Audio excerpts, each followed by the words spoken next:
Inilah Injil suci menurut Yohanes. Pada hari raya pentabisan Bait Allah di Yerusalem, ketika itu musim dingin, Yesus berjalan-jalan di Bait Allah di Serambi Salomo, dan orang-orang Yahudi mengelilingi dia dan berkata kepadanya, "Berapa lama lagi engkau membiarkan kami hidup dalam kebimbangan? Jikalau engkau Mesias, katakanlah terus terang kepada kami." Yesus menjawab mereka, "Aku telah mengatakannya kepada kamu, tetapi kamu tidak percaya.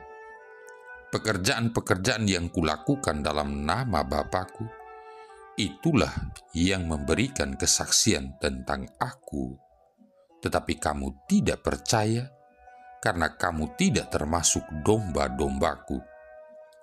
Domba-dombaku mendengarkan suaraku, dan Aku mengenal mereka, dan mereka mengikut Aku. Aku memberikan hidup yang kekal kepada mereka, dan mereka pasti tidak akan binasa sampai selama-lamanya, dan seorang pun tidak akan merebut mereka dari tanganku. Bapa-Ku yang memberikan mereka kepadaku lebih besar daripada siapapun, dan seorang pun tidak dapat merebut mereka dari tangan Bapa. Aku dan Bapa adalah satu." Demikianlah sabda Tuhan.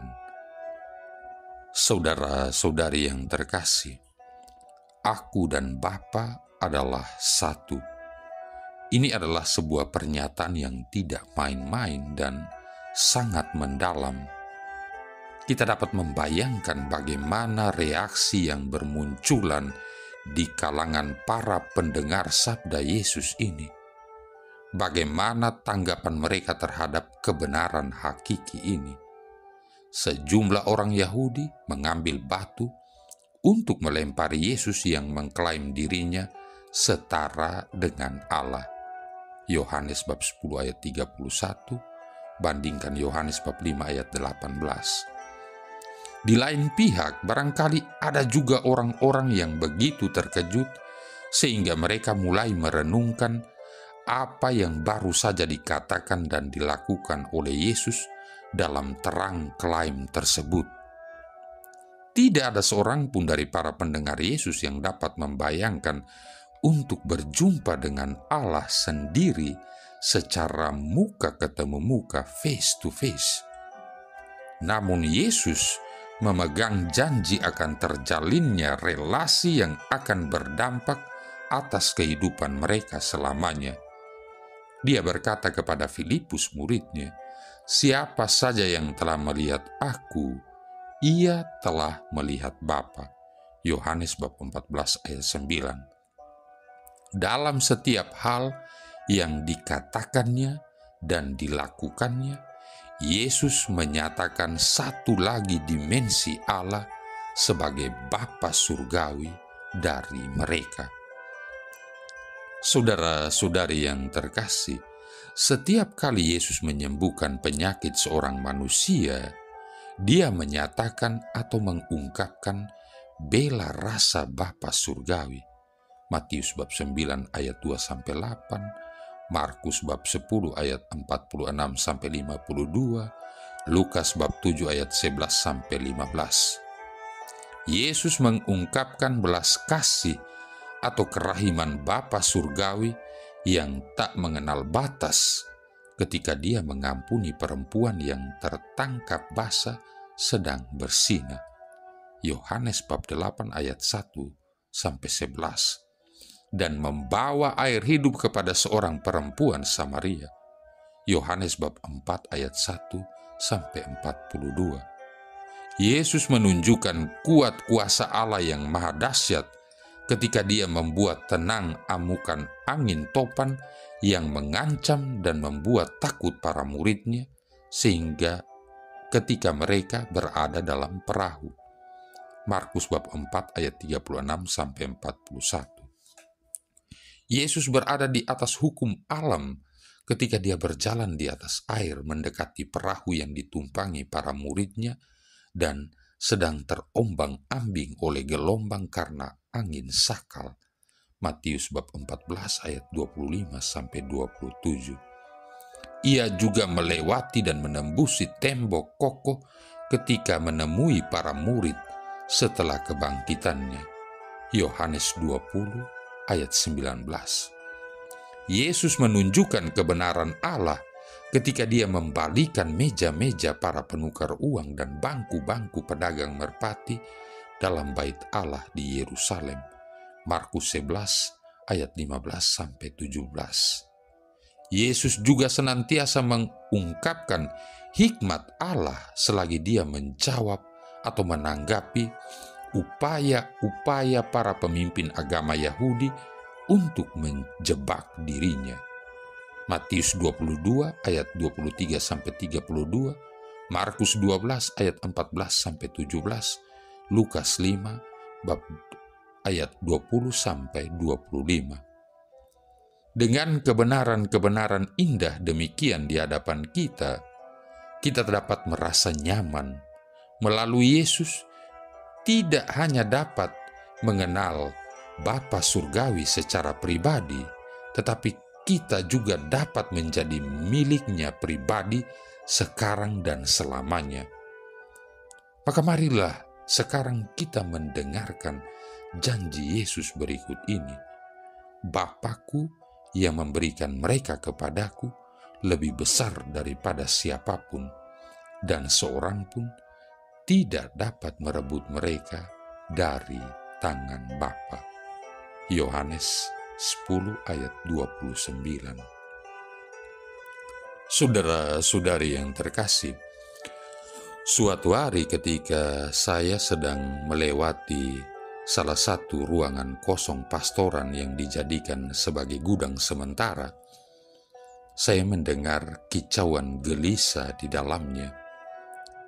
Setelah mencari, saya mendapati seekor burung yang sedang memukul-mukulkan sayapnya ke kaca jendela. Jika burung itu tidak mengeluarkan jeritan melengking dan keluhan, saya tidak akan mendengarnya.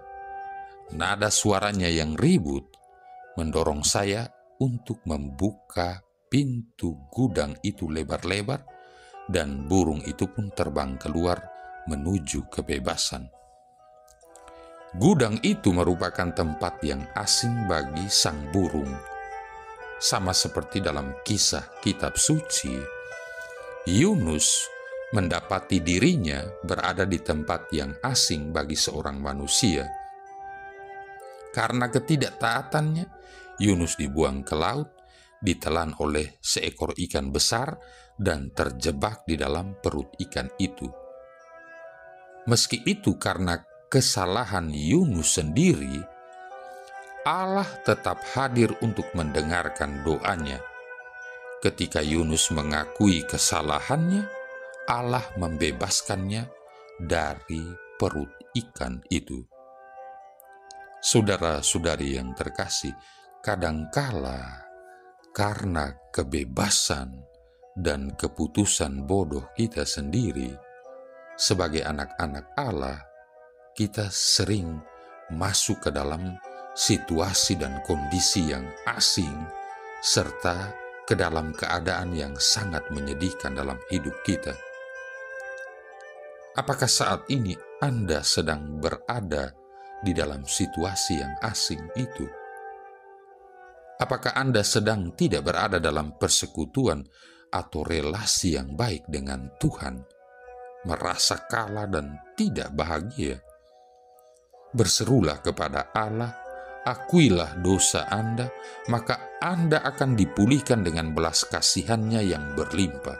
1 Yohanes bab 1 ayat 9. Allah sedang menanti untuk mendengar seruan lemah Anda dan menerima pertobatan Anda. Mungkin kini kita berada dalam situasi dan kondisi asing dan menyedihkan karena kebebasan dan keputusan bodoh kita sendiri. Tetapi Dia tetap menyertai kita dan menanti seruan kita. Jangan menunda-nunda lagi. Ketika Anda berada di tempat yang tidak tepat, Allah selalu mempunyai jawaban yang tepat. Marilah berdoa.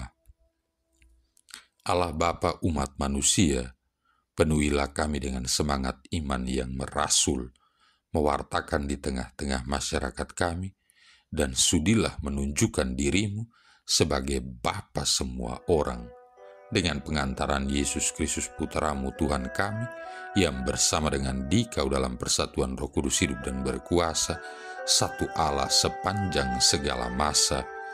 Tuhan memberkati kita sekalian, Bapa, Putra, dan Roh Kudus.